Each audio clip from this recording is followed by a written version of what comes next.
Сайн байцгаана уу? 50-аас 50 мэдчилж байна. За өнөөдрийн бичлэг дээр би гадаадын их сургуулиудын төлбөр тэгээд тэтгэлгийн талаар ярих болно. За бичлэгээ дуустал нь үзээрэй. За хэрвээ та нар шинээр ирсэн бол намайг 50 гэдэг би ээж эхнэр чөлөө цагаараа цахим орчинд амжилтанд хүрэхийг хүсэж байгаа та нарт миний энэ бичлэгүүд амжилтанд нь хүрэхэд нь туслаасай урам зориг өгөөсэй гэж энэ бичлэгүүдийг хийдэг байгаа.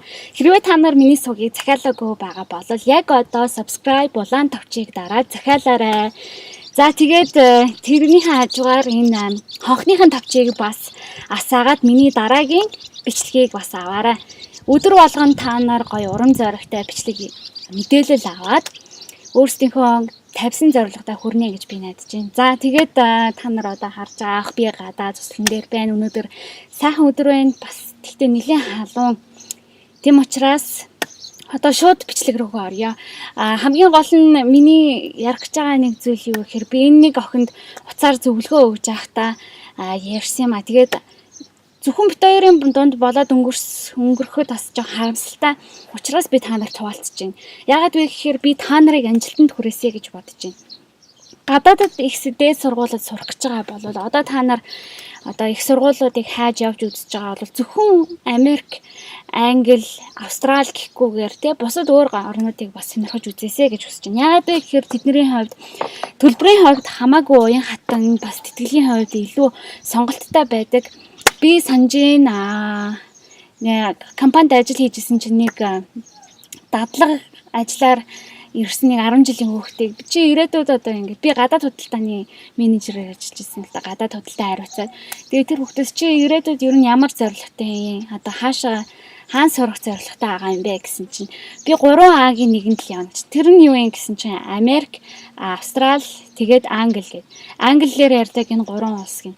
Гэтэл тэрнээс олон дэлхий дээр бараг 200-аад гаруй улс орнууд байна. Тэр орнуудын аль илүү боломжтой, аль одоо тийм мэдээж боловсролын хувьд ажгүй байх хэвээр. Тэгээд дээрэс нь юу гэдгийг сургалтын чанар тэгээд тухайн улсынхын соёл бас та нарт бас гайгүй байх хэвээр.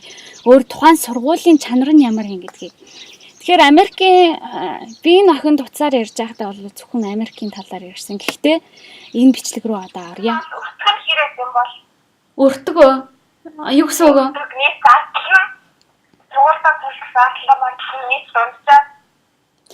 Хаана ямар сургууль сурж байгаа гэдгээс хамаарна шүү дээ.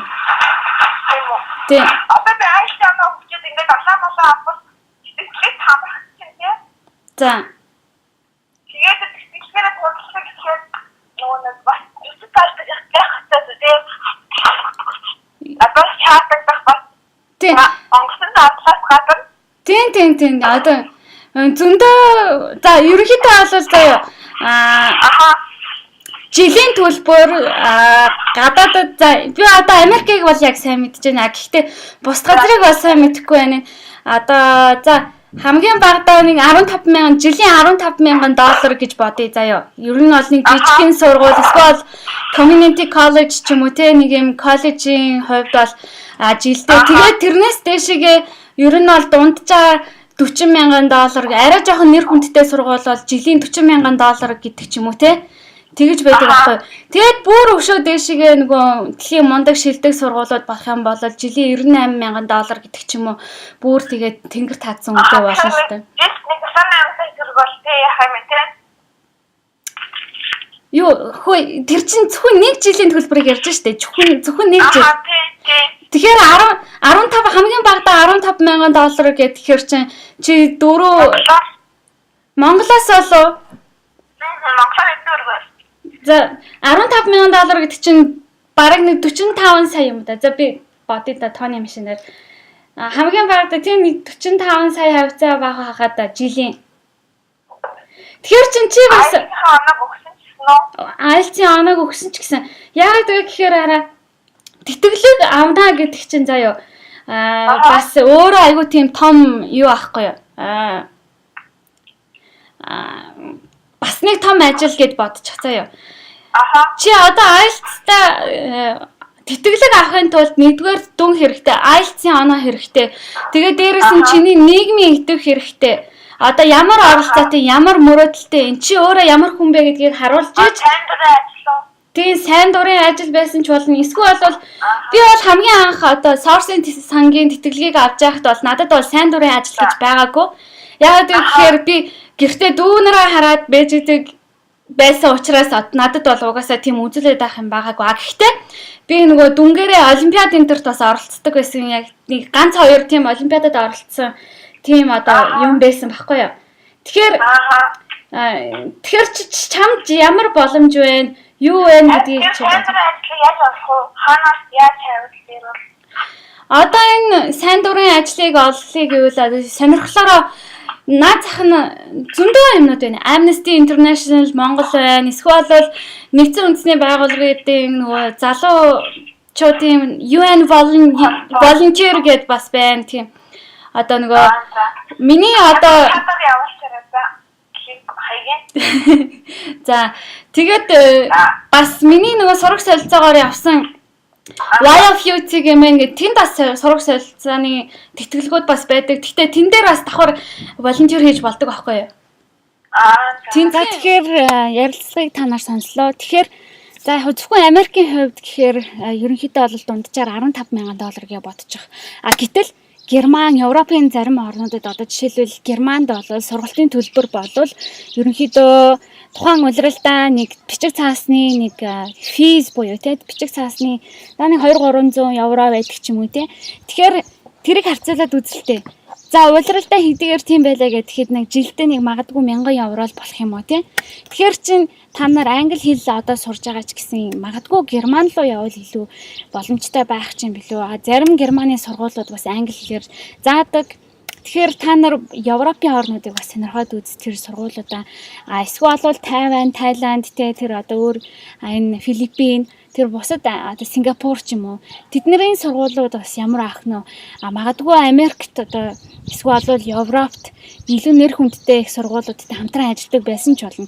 Монгол улсын их сургуульч гэсэн энэ хамтран ажилладаг ийм хөтөлбөрийг оруулчихсан байсан.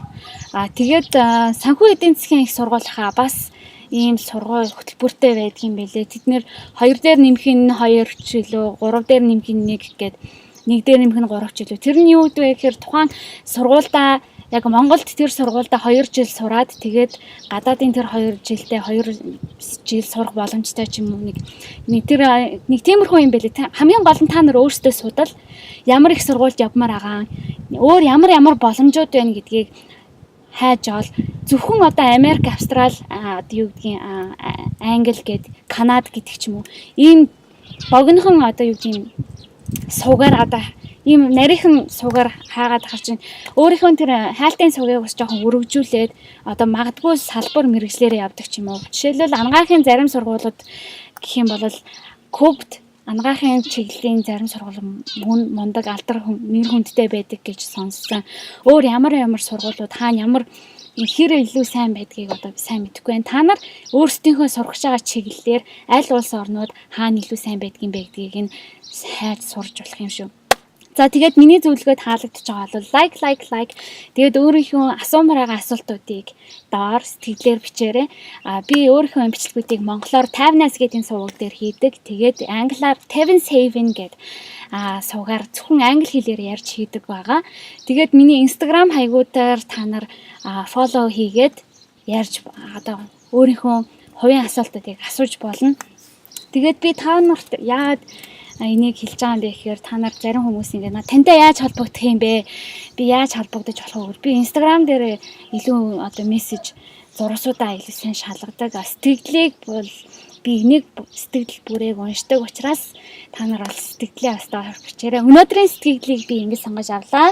Хараарай. За миний дараагийн бичлэгт оръё гэж бодвол та нар сэтгэлээр доор бичиж үлдээгээрэй. За ингээд тэтгэлгийн талаар би бас ярмаар байна л да. Тэтгэлгийн тал дээр нэг юм хэлэхэд одоо юу гэдгийг зөвхөн тухайн их сургуулиас олгогдож байгаа тэтгэлгүүд эсвэл өөр гадны 3 дахь байгууллагаас өгж байгаа тэтгэлгүүд тухайн улсын засгийн газараас олгож байгаа тэтгэлэг байж болно. Хэрвээ та нар Германд сурах гэж байгаа бол Германы засгийн газрын тэтгэлгийг бас сонирхож үз. Монголын засгийн газрын одоо тэтгэлгийг сонирхож үз. Тэгвэл бүр 3 дахь байгууллагууд одоо жишээлбэл магадгүй Deutsche Welle мэдхгүй одоо сэтгүүл зүгээр сурах гэж байгаа бол магадгүй тэднийх гаргадаг юм билүү. Та нар судлаад үз. Toyota компани одоо энэ манай энэ арилжааны банкуд том байгууллагууд ч гэсэн тэтгэлэг олгодог. Ер нь та нар хаанаас тэтгэлэг авах боломжтой гэдэг талаар цахим хайлт хийх юм бол интернетээр дүүрэн ийм тийм тэтгэлгүүдийн жагсаалтууд гээд байгаа. Тэр болгоныг орж үз. Та нарт одоо зүгээр л би ингээл IELTS-ийн 7 оноо авчих юм бол 8 оноо авчих юм бол тэтгэлэг олно гэсэн үг биш. Тэтгэлэг авахын тулд та нар өөрсдийнхөө мөрөөдлийг тодорхойлсон байх хэрэгтэй. Чиний мөрөөдөл яг юу юм те? За яг хөө дүнгийн хувьд дандаа одоо он цаагаадах шаардлага байхгүй. Яагаад вэ гэхээр дүнгээс илүү одоо чиний хувь хүний одоо мөрөөдөл, зорилго, чи өөрийнхөө тэр мөрөөдлийнхаа төлөө ажиллаж гин үгүй гэдгийг чинь бас хардаг. Тийм учраас сайн дурын ажил заавал сайн дурын ажил гэдэг аахгүйгээр та нар өөрсдөө одоо гэр бүлийнхаа бизнес тийм үү те хувийн бизнестэй яг арилжааны хувьд баян ээж аавдаа ажил дээр нь туслаа явдаг тийм туршлагатай байсан ч болно шүү дээ. Заавал сайн дурын гээд одоо юу гэдгийг бас нэг хамаа намаагүй байгууллагуудад очиод туслаад ээж болохгүй. Чи өөрийнхөө зорилтод нийцсэн тийм байгууллагуудтай хамтарч ажиллаж тэндээс та нар юм сурж яаж ирээдүйнхээ зорилгодоо хүрэх вэ гэдгийг л бодох нөхөш хий дэмий зүйлд одоо цаг зав өгөөд ах хэрэггүй гэсэн. Би энэ одоо сүүлд энэ номыг уншиж байна. Ажлын 4 цагтаа 7 хоног гэдэг. Тэгэхээр энэ дээр бол хамгийн гол нь бас нэг хэрэггүй зүйлс цаг заваа битгий зарцуулаач гэдэг. Зуршлын хүч гэдээ бас ном байгаа. Тэр номыг бас танарт санал болгоё. Өөр гоё ном санал болгомоор байвал надад бичээрэй. Би бас уран зохиолын ном ч гэсэн бас сонирхож уншия гэж бодож байгаа.